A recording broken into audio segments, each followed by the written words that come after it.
நுஸல்லி அலா ரசூலிஹில் கரீம் அம்மா பஅத். பாசத்திற்குரிய கூடலூர் பெற்றோர்களே, கிஃப்ட் ட்ரஸ்டினுடைய நிர்வாக பெருமக்களே, உலமா பெருமக்களே, மாணவ செல்வங்களே, சிறப்பு விருந்தினர்களாக வருகை தந்திருக்கக்கூடிய அனைத்து நல்லுள்ளங்களே, பொதுமக்களே, அஸ்ஸலாமு அலைக்கும் வரஹ்மத்துல்லாஹி வபரகாத்துஹு. பொதுவாக இந்த மாதிரி சபையில் சலாத்துக்கு பதில் எதிர்பார்க்க முடியாது தான், இருந்தாலும் மனசு கேட்க மாட்டுக்கு. திரும்ப ஒரு தடவை சொல்கிறேன், அஸ்ஸலாமு அலைக்கும் வரஹ்மத்துல்லாஹி வபரகாத்துஹு. அல்ஹம்துலில்லாஹ். நாங்கள் ஒரு 4 உலமாக்கள் வாகனத்தில் வந்துக்கிட்டு இருக்கும்போது பேசிக்கிட்டு வந்தோம். அது என்னன்னு தெரியலை. கிஃப்ட் ஸ்கூல் எதை தொடங்கினாலும் அல்லாஹாலா ஒரு மிக சுபிச்சமாக அதை ஆக்கி கொடுத்துட்றான். அதில் ஒரு நேர்த்தி இருக்குது, அதில் ஒரு பெரிய ஒரு வெற்றி இருக்குது அப்படின்னு சொல்லி நாங்கள் அதை பேசிட்டு வந்தோம். இப்போ பேசிட்டு வரும் பொழுது என்ன காரணம், எதனால கிஃப்ட் எதை தொடங்கினாலும் சரி, nursery and primary, public school, Gift Islamic academy, ஹிப்ஸ் அகாடமி, ஆலிமா அகாடமி, இப்போ அல்ஹம்துலில்லாஹ் ஆலிம் அகாடமி, எதை தொடங்கினாலும் அல்லாஹாலா அதற்கு ஒரு மிகப்பெரிய ஒரு உதவியை கொடுக்குறானே. அதுக்கு என்ன காரணம் நாங்கள் பேசிட்டு வரும்போது நாங்களே சொன்னோம், அதை நடத்தக்கூடிய நிர்வாகிகளிடத்திலே அல்லாஹாலா இஹ்லாஸை வைத்திருக்கிறான்.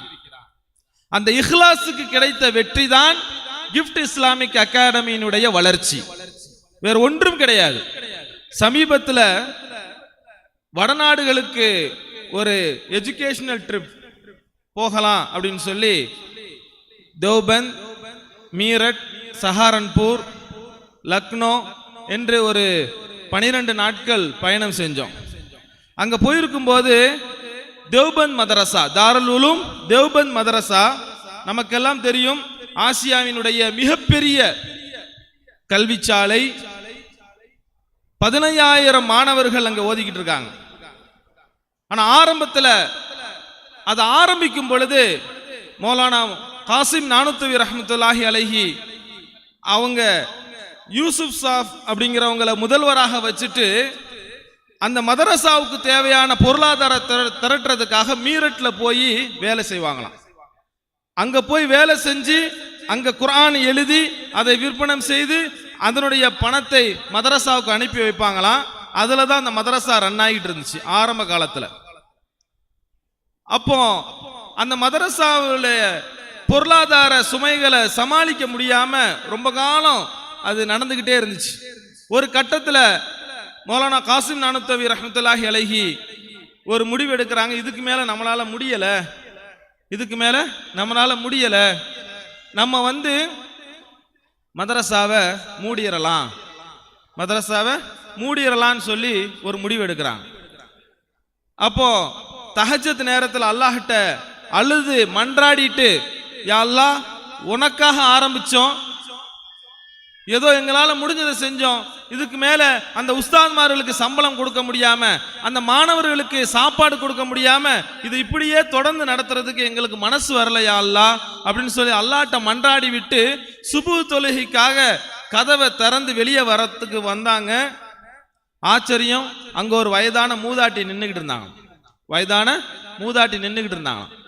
அப்போ வயதான மூதாட்டி பார்த்த உடனேயே காசிம் நானூத்துவி ரஹ்மத்துல்லாஹி, ஏம்மா என்ன விஷயம், எதுக்காக நிக்கிறீங்கன்னு கேட்டாங்க.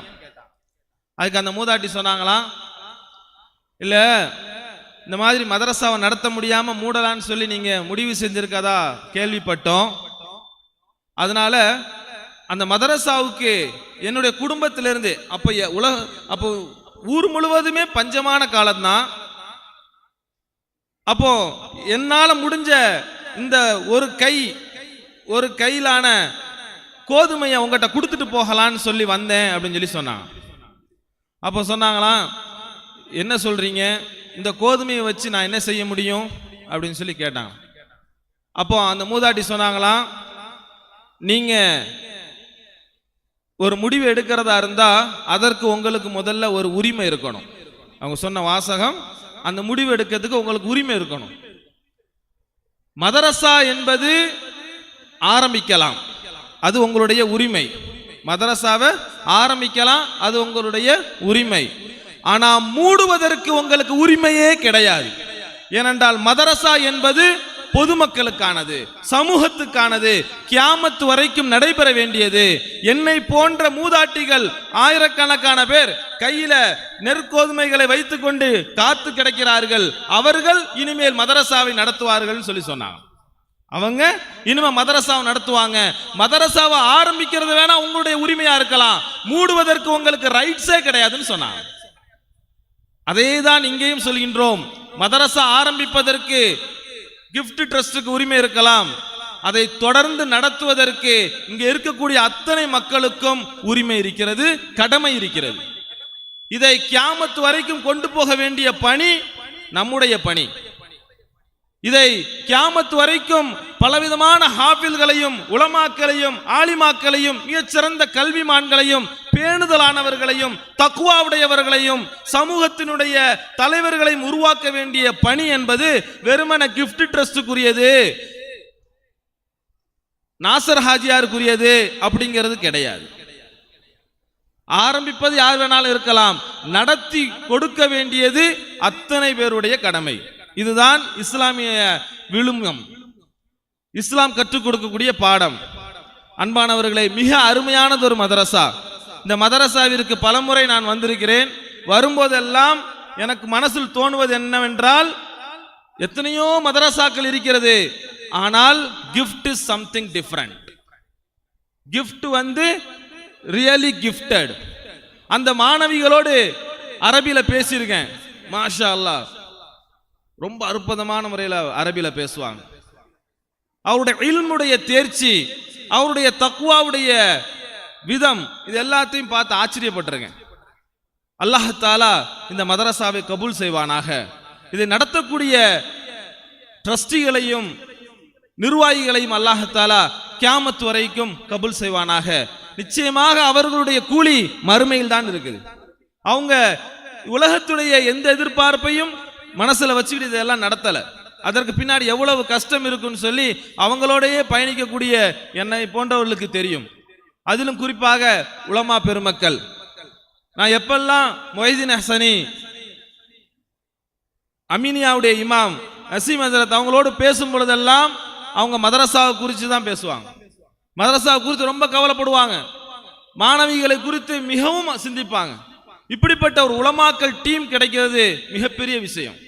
இன்னைக்கெல்லாம் எல்லா இடங்கள்லையுமே வந்து கார்பரேட்டிசம் நுழைஞ்சிருச்சு.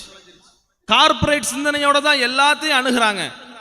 தக்வாவோடு ஒரு நிறுவனத்தை நடத்தி கொடுப்பதற்கு மதரசாவினுடைய ஆசிரியர் பெருமக்களே கிடையாது, மிக குறைஞ்சிட்டாங்க. ஒவ்வொரு வருஷமும் அதை தேடி நாங்கள் பல ஊருக்கு பயணம் செய்கிறோம். ஆசிரியர்கள் கிடைச்சா எதையாவது கொடுத்து நம்ம அவங்கள உருவாக்கலான்னு சொல்லி. மதரசாவிலே பாடம் நடத்துவதற்கு உஸ்தாதுமார்கள் கிடையாது, திறமையான உலமாக்கள் கிடையாது, திறமையான ஆலிமாக்கள் கிடையாது. மிகப்பெரிய பஞ்சம் அந்த ஏரியாவில். நாங்கள் மட்டும்தான் அப்படி இருக்கோம்னு சொன்னா, தமிழ்நாட்டுடைய எந்த மதரசாவுக்கு போனாலும் நாங்கள் போய் ஹசரத் ஒரு முதரிஸ் கொடுங்க, ஒரு முஅல்லிம் கொடுங்கன்னு கேட்டா, எங்களுக்கு 3 பேர் தேவை, நீங்க கொடுங்கன்னு கேட்பாங்க. எனக்கு 3 பேர் தேவை, நீங்க 3 பேர் கொடுங்கன்னு சொல்லுவாங்க. இன்னைக்கு உலகம் அப்படி மாறிக்கிட்டு இருக்கக்கூடிய நிலைமையில மிகவும் தேர்ச்சியான மாணவ பெருமக்களை, ஆலிமாக்களை, ஆலிம்களை உருவாக்கக்கூடிய இந்த கிஃப்ட் மதரசாவை அல்லாஹ் தஆலா பொருந்திக் கொள்வானாக. அதற்காக உழைக்கக்கூடிய இந்த ஆலிம்களையும் ஆலிமாக்களையும் டீச்சர்ஸையும் பணியாளர்களையும் ட்ரஸ்டீஸையும் ஒத்துழைப்பு கொடுக்கக்கூடிய பெற்றோர்களையும் மாணவ செல்வங்களையும் அல்லாஹ் தஆலா ஈருலக நன்மையும் கொடுத்து அவனுடைய பாசத்தால், அவனுடைய கருணையினால், ரஹ்மத்தால், பாவ மன்னிப்பால் சொர்க்கத்தினுடைய பாதைகளை திறந்து கொடுப்பானாக. அன்பானவர்களே, இந்த தருணம் இன்ஷா அல்லாஹ் இதோடு நின்று விடாமல் அவருடைய எத்தனை லட்சியங்கள் இருக்கின்றனவோ அது அத்தனை லட்சியத்தோடு சேர்ந்து பயணிக்க வேண்டியது நாம் அத்தனை பேருடைய கடமை என்பதை இந்த நேரத்திலே பதிய வைத்துக் கொள்கிறேன். குறிப்பாக இங்கே இப்பொழுது வெளியிடப்பட்டிருக்கக்கூடிய அந்த மேகசின் அவர்களுடைய தியாகத்தினுடைய ஒரு வெளிப்பாடு, அந்த தியாகத்திற்கு ஒரு சான்று, அந்த மாணவ செல்வங்களுடைய திறமைக்கு ஒரு சான்று.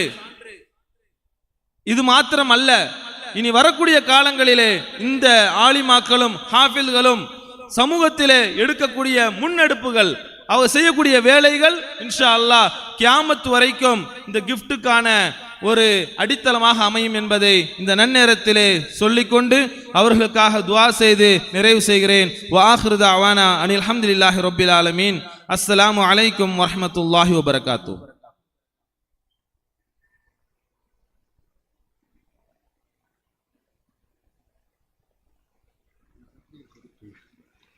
அல்ஹம்துலில்லாஹ்.